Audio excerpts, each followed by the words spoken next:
Hello दोस्तों, beginners point में आपका स्वागत है। और अभी हम कर रहे हैं current affairs. Samvidhan Hatya Diwas being observed to pay homage to those suffer during emergency.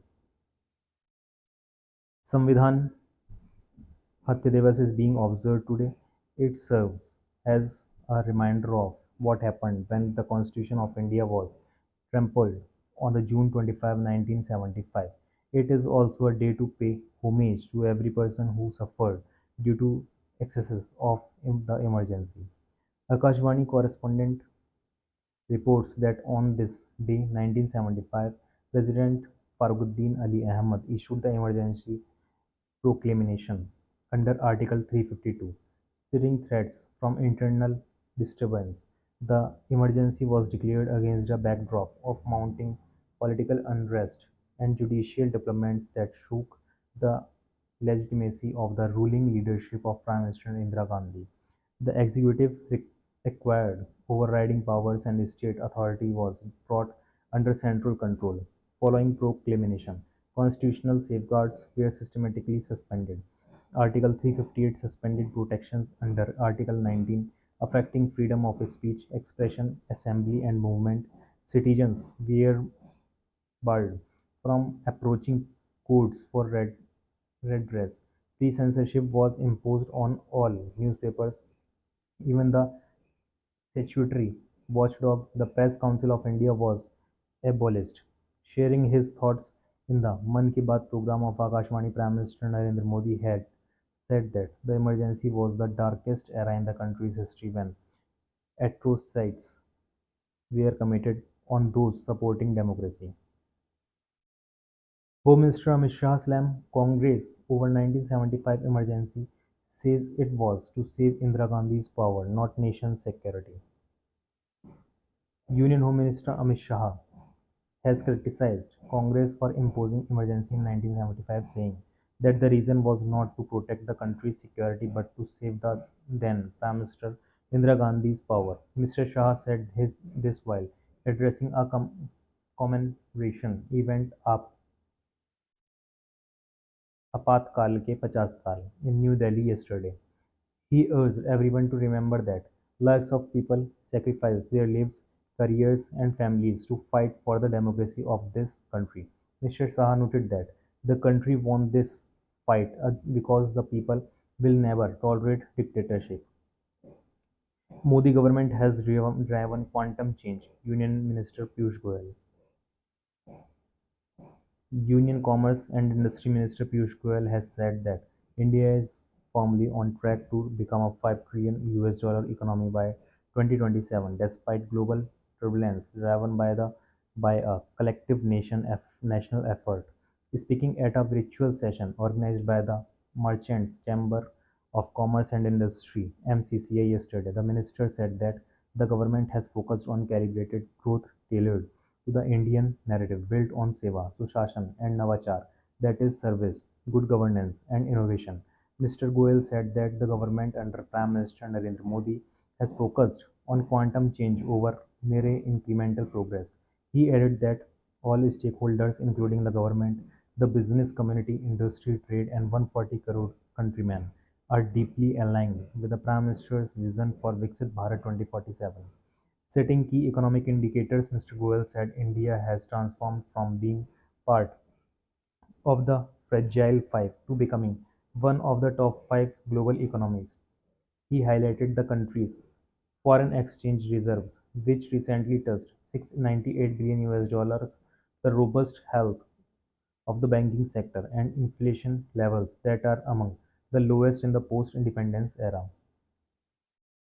Focus on creating quality skilled manpower instead of quantity, says Union Minister Piyush Goyal. Commerce and Industry Minister Piyush Goyal has stressed on the need for self-reliance and export competitiveness in key sectors to boost the country's export. He said the country must focus on the sectors in which India has a competitive edge over other countries. The minister stated this during a review meeting on the production-linked incentive scheme. The minister emphasized that focus must be laid on creating quality, skilled manpower instead of quantity. The PLI scheme is under various stages of implementation in 14 key sectors. The scheme has witnessed investments worth 1,76,000 crore rupees, generating 12x direct and indirect employment opportunities. Home Minister Amit Shah releases the Emergency Diaries book chronicles PM Modi's role in fight against emergency. Union Home Minister Amit Shah today released a book, The Emergency Diaries Years That Fogged a Leader in New Delhi. The book delves into the compelling role of Prime Minister Narendra Modi, then a young RSS pracharak, played in the fight against emergency. The book paints a vivid picture of Mr. Modi fighting for the ideals of democracy. Mr. Shah launched the book during an event, Samvidhan Hartya Divas 2025, marking the 50th anniversary of the emergency. During the event, the Union Home Minister flagged off the Loktantra Jindabad Yatra. The yatra will travel across the country with the aim to spread awareness about constitutional values, democratic rights, and the lessons learned from the emergency. Speaking on this occasion, Mr. Shah highlighted the atrocities faced by people during the emergency. He pointed out that all must keep the memories of the emergency alive so that it is never being repeated. Referring to Mr. Modi's fight against emergency, Mr. Shah said, a 25-year-old boy opposed Indira Gandhi's dictatorship at that time, and today the same person in 2014 uprooted the reason for which the emergency was imposed. He said the reason was dynasty politics. He said the youth who struggled against the dictatorship is now strengthening the roots of democracy in this country. CBSE approves twice a year board exams for class 10th from next year. The Central Board of Secondary Education (CBSE) today announced that Class 10 board exams will be held in two terms starting from next year. According to the new framework, the initial examination will take place in February, which will be compulsory for all students. Meanwhile, the subsequent examination in May will be optional for those students who seek to enhance their performance. All passed students will be allowed to improve their performance in any of the three subjects out of science, mathematics, social science, and languages. The results for the two phases will be announced in April and June respectively. Union Education Minister Dharmendra Pradhan lauded this as much a needed step and said this will reduce exam stress, provide more flexibility, foster joyful learning environment. Mr. Pradhan noted that this was a key recommendation of the National Education Policy 2020 has twice a year exams are student centric approach aligning with global education practices. Cabinet approves RMP for Jharia Coalfield establishment of International Potato Center at Agra. The government has taken the decision for the extension of Pune Metro Rail Project Phase 2 with a cost of 3,626 crore rupees, briefing media on the decision taken by the Union Cabinet under the chairmanship of Prime Minister Narendra Modi.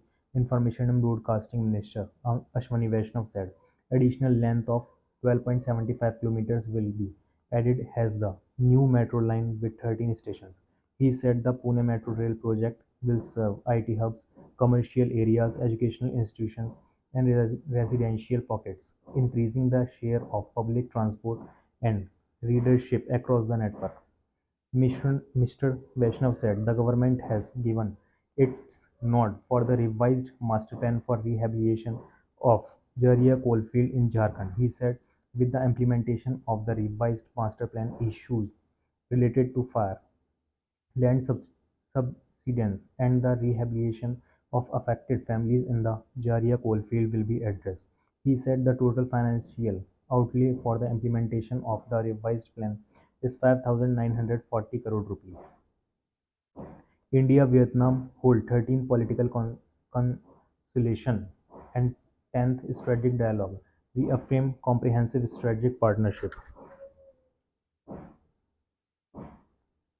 The 13th political consultation and the 10th strategic dialogue between India and Vietnam were co-chaired by the Ministry of External Affairs East P. Kumaran and Deputy Prime Minister of Vietnam, Nguyen Mahan Kungu, in New Delhi yesterday. In a statement, the Ministry of External Affairs said that during the political consultation, both sides reviewed progress in the India-Vietnam Comprehensive Strategic Partnership, which is guided by the joint vision for peace, prosperity, and people adopted by the Prime Ministers of India and Vietnam in December 2020, and the Plan of Action for 2024-2028, signed in August 2024 during the state visit of the Prime Minister of Vietnam to India. The two sides discussed the entire gamut of bilateral relations, including cooperation in areas such as politics, defense and security, maritime, trade and investment, agriculture, pharmaceuticals, energy, science and technology. Both sides also expressed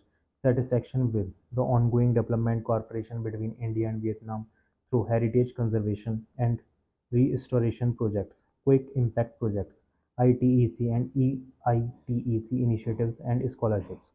During the strategic dialogue, the two sides exchanged views on regional and international issues of mutual interest. Both sides unequivocally condemned terrorism in all forms and manifestations, including cross-border terrorism. The Indian side appreciated Vietnam's expression of solidarity and support to India in the fight against terrorism. और इसी के साथ current affairs हो जाती है समाप्त.